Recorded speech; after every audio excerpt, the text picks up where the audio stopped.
kung kailangan i-call off yung ano niya, syempre, dapat sitahin yon kasi paano yung liga, di ba? Maggagayahan lahat ng players. So, Oo, magagayahan oo, niya, tama. Bad president ako yan. naman, baka tinitingnan ko with the day of social media, baka pineplex niya, pare. Oh, LeBron still, ganang katawan. Strong at 40. Oo. And buy this high protein diet, mga powder, baka endorsement lang or something.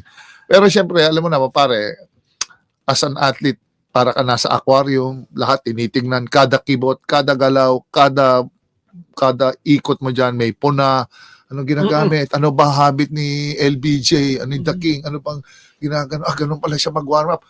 Pare, katulad yan, yung sa YouTube, di ba pare, nagte-training siya, yung rope, ginaganon-ganon niya.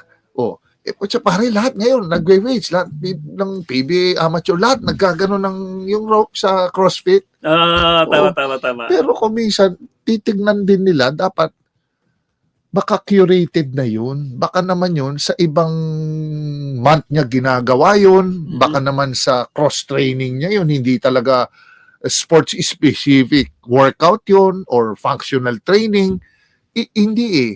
Kaya dapat masusi ka rin. Siyempre, ganun ang tao ka-sensitive pagdating sa idol nilang pinanonood nila. Kaya siguro, ayan, susutayin sila. You're the talk of the league, talk of the town. Lahat talaga, pare, pupunahin. Kasi, alam mo na, siyempre, sensitive sila sa mga viewers nila, fan ng NBA.